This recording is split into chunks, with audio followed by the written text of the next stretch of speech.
Okay, let's talk about how to get a citation from Gale Virtual Reference Library. Let's say I've chosen an article here that I want to use in my paper, but I need to put this in APA format. So one way we could try to make this a little bit easier is to go to Citation Tools. So I did that kind of quickly. So in this article right here it says Citation Tools, and usually it will come up in MLA, but if you want to, you just change it to APA. And there's a pretty good citation here. What we're going to do is copy this and paste this, and then we'll work with it to make any corrections that we need. I think it's actually mostly correct though, which is kind of nice. So I'm going to go to my references page, the last page of my paper, and I'm going to paste this citation in that I just copied from that database. Looks pretty good. One thing I'm going to do is there's a few things that need to be corrected. I'm probably going to do this little thing here just to kind of start from scratch. So because the margins were wrong, and I'm gonna correct the margins to what I want them to be. So a couple things. Let's go in here, highlight here, go to paragraph, this little arrow by paragraph. We're going to make this hanging indent, double spaced, and I would check this box if it isn't already checked. Don't add extra space. Okay, starting to look a little bit better now. Now this is kind of a unique article because this is not the author, this is the title of the article. And if you don't have an author listed, you can put the title first. That's your only choice in this.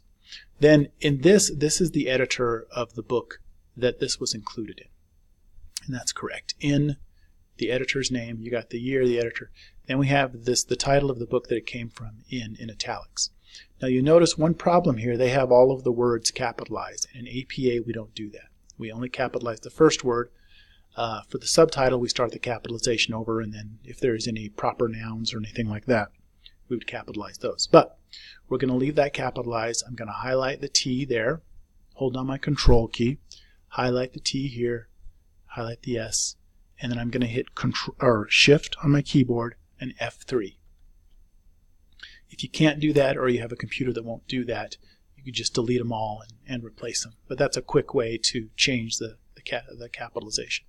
This is right, the volume 2 of this work. Here's the pages, city of publishing and the publisher. Then retrieved from, this gives us the URL to get back to that article, which is good, but this looks really awkward here. Retrieved from and then this long thing here. So how I usually do this, I kind of estimate where this is going to be, where the line break would be.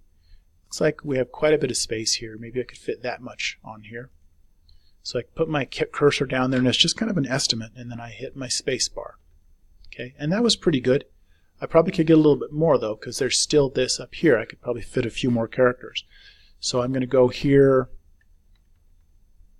pass go. Let's see what happens if we do that. That'll go up there. It's probably about as much as I can get in there, but to me that makes it look a lot nicer than just having that retrieved from and all of this down on the next line. So that's pretty much all that you have to do for creating a citation from GVRL, Gale Virtual Reference Library, and putting it in APA format.